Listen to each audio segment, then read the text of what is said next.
அம்மா அம்மா, பஞ்சாயத்துல உங்க பொண்ணு சின்னமணியை சவுக்கால அடிச்சிட்டு இருக்கு.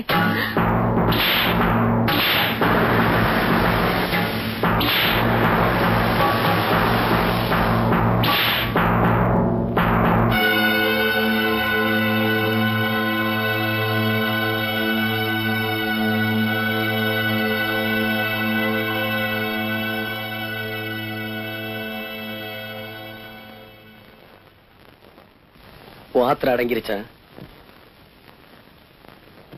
இந்த ஊரே பாக்குற மாதிரி என்னை எப்படி அவமானப்படுத்தணுமோ அத நீ செஞ்சிட்ட. இதே ஊர் பாக்குற மாதிரி நான் என்ன செய்யணுமோ அதையும் செஞ்சிடறேன்.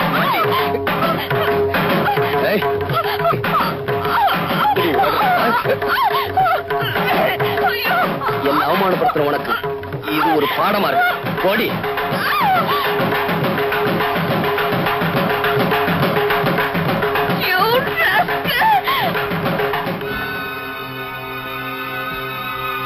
ஒரு பொண்ணுக்கு ஒரு தடவை தான் கழுத்துல தாலி ஏறணும். உன்னை பொறுத்த வரைக்கும் உன் வாழ்க்கையில அது நடந்து முடிஞ்சிருச்சு.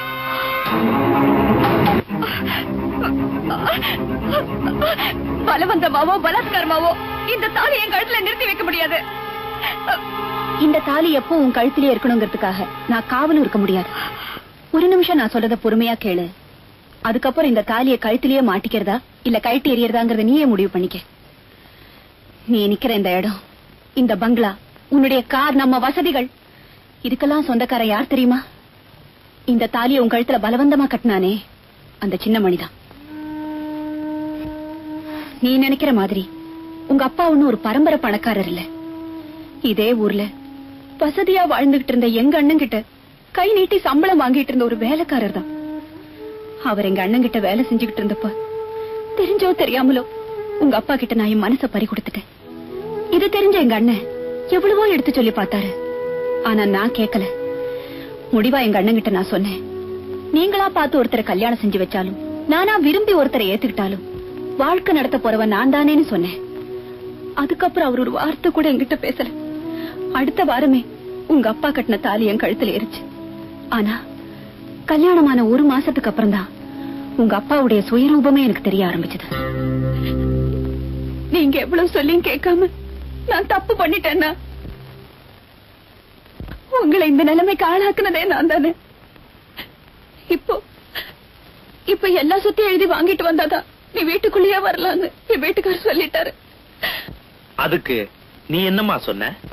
எங்க அண்ணன் சொத்தை எல்லாம் எழுதி வாங்கி கொடுத்துட்டு உங்க கூட வாழணுங்கிற அவசியம் கிடையாதுன்னு சொல்லிட்டு அந்த வீட்டு விட்டு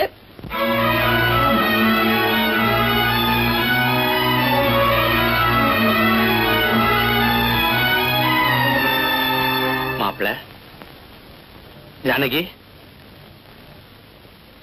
மாப்பிள்ள நீங்க ஆசைப்பட்டபடி இந்த வீட்டையும் உங்க பேருக்கு எழுதி வச்சுட்டேன். நான் ஆசைப்பட்டபடி என் தங்கச்சி கடைசி வரைக்கும் கண் கலகாம காப்பாத்துங்க. நான் எனக்காக இதெல்லாம் கேட்கல, உங்க தங்கச்சி சந்தோஷமா இருக்கலாம் அதுக்காகத்தான். மாப்பிள்ள உங்களை பத்தி எனக்கு நல்லாவே தெரியும். மணி, என்னப்பா? அத்தை மாமா எல்லாம் சொல்லிட்டு புறப்படு, நாம இந்த வீட்டை விட்டே போலாம். அத்தை போயிட்டு அத்தை. மாமா போயிட்டு மாமா. போடா, போய் பை எடுத்துட்டு வா. சரிப்பா. அண்ணா அண்ணா, எனக்காக நீங்க ஏன் வீட்டை விட்டு போகணும்? நீ நல்லா இருக்கணும்னா நான் இந்த வீட்டை விட்டு போகணும். பாப்பா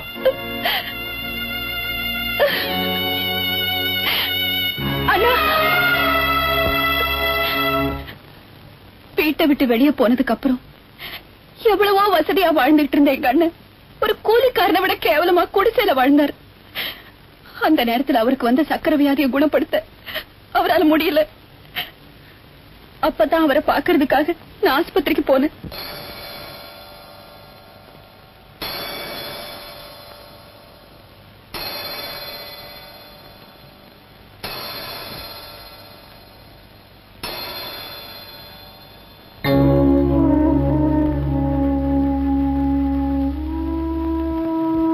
வாமா.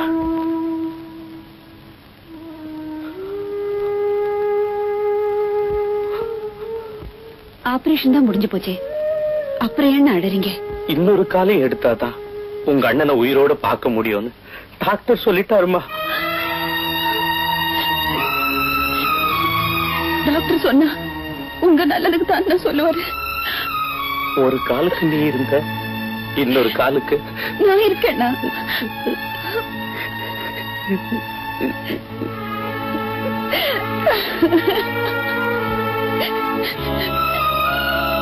அண்ணா அண்ணா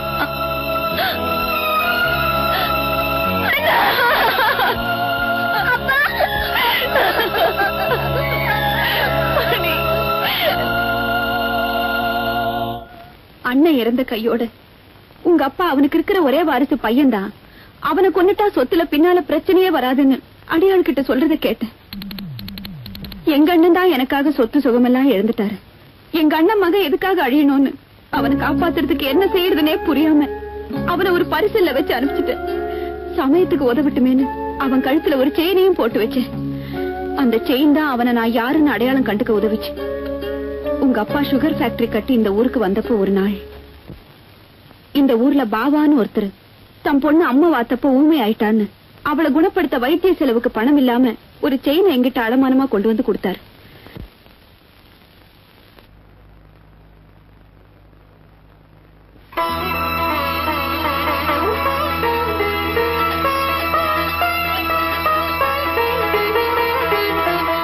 வாங்க, இத பாருங்க. இது உங்க நகை இல்லன்னு எனக்கு நல்லா தெரியும். தயவு செஞ்சு சொல்லுங்க, இது எப்படி உங்க கைக்கு வந்தது? அது தயவு செஞ்சு சொல்லுங்க. அம்மா, என் மக வைத்திய செலவுக்காக நீங்க உதவி செஞ்சீங்க. அதனால இந்த உண்மையை சொல்றேன். 20 வருஷத்துக்கு முன்னால ஒரு நாள் ராத்திரி பரிசலை கட்டிட்டு கரையேறும்போது யாரோ அலற சத்தம் கேட்டுச்சு. திரும்பி பார்த்தா ஒரு பையன் உயிருக்கு போராடி தத்தளிச்சுக்கிட்டு இருந்தான். அவனை காப்பாத்தி கூட்டிக்கிட்டு வந்து என் மகனா வளர்த்துக்கிட்டு வந்தேன். அவன் கழுத்துல இந்த சங்கிலி இருந்துச்சு. அவர் சொன்ன விஷயத்தை வச்சுதான் எங்க அண்ணன் மகன் உயிரோடு இருக்கிற விஷயமே எனக்கு தெரிஞ்சது. வெளியே தெரிஞ்சுட்டா உங்க அப்பாவுக்கு இருக்கிற செல்வாக்குக்கு எங்க சொத்துக்கு ஆசைப்பட்டு சின்ன மணிக்கு ஆபத்து வந்துருமோன்னு பயந்துதான் இது வரைக்கும் சொல்லல. இதோட மட்டும் நான் அனுபவிச்ச வேதனை முடியல. ஒரு பொண்ணு வாழ்க்கையில எதை வேணாலும் தாங்கிக்குவா. ஆனா அவ புருஷன் இன்னொரு பொண்ணு கூட தொடர்பு வச்சிருக்கிறது மட்டும் அவளால தாங்கிக்கவே முடியாது. நான் அதையும் சந்திச்சேன். எந்த வேலைக்காரரா எங்க வீட்டுக்குள்ள நுழைஞ்சு என் மனசுல இடம் பிடிச்சாரோ அவரே நம்ம வீட்டுல வேலை செஞ்சிட்டு இருந்த வேலைக்காரி கூட தொடர்பு வச்சுக்கிட்டு அவளுக்கு எடுத்து கை விட்டுட்டாரு. குழந்தையும் கைமா ஆஸ்பத்திரியில படுத்திருந்த அவளை பார்க்க நான் போனேன். டாக்டர், இப்ப எப்படி இருக்கு? இன்னும் 2 மணி நேரம் கழிச்சுதான் சொல்ல முடியும். நீங்க இவங்களுக்கு சொந்தமா? ஆமா.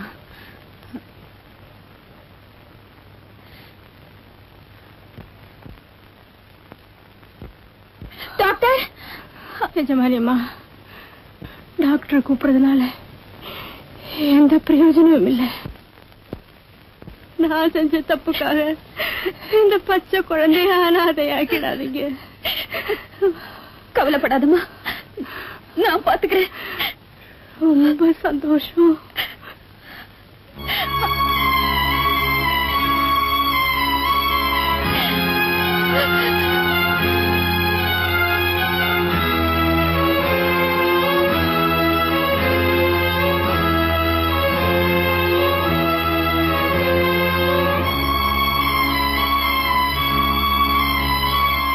அன்னைக்கு அந்த வேலைக்காரியின் கையில கொடுத்துட்டு போன குழந்தை வேற யாரும் இல்ல, நீதான். அம்மா, உங்க அப்பா செஞ்ச தப்புக்காக நான் உனக்கு தாயான, நீ என் குழந்தை இல்லைங்கிறது உனக்கு தெரியக்கூடாதுங்கிறதுக்காக நான் குழந்தைய பெத்துக்கல.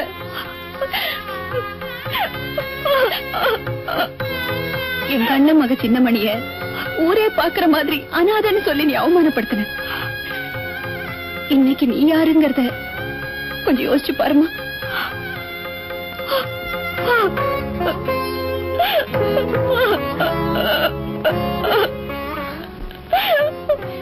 இந்த சாமி சன்னிதானத்துல நின்னுகிட்டு சொல்றேன், உங்க அப்பா எனக்கு செஞ்ச இத்தனை கொடுமைகளையும் தாங்கிக்கிட்டு நான் அவருக்கு ஒரு உண்மையான மனைவியா வாழ்ந்திருக்கேன்னா அதுக்கு என்ன காரணம் தெரியுமா? அவர் கட்டின தாலிக்கு நான் கொடுக்கிற மரியாதை.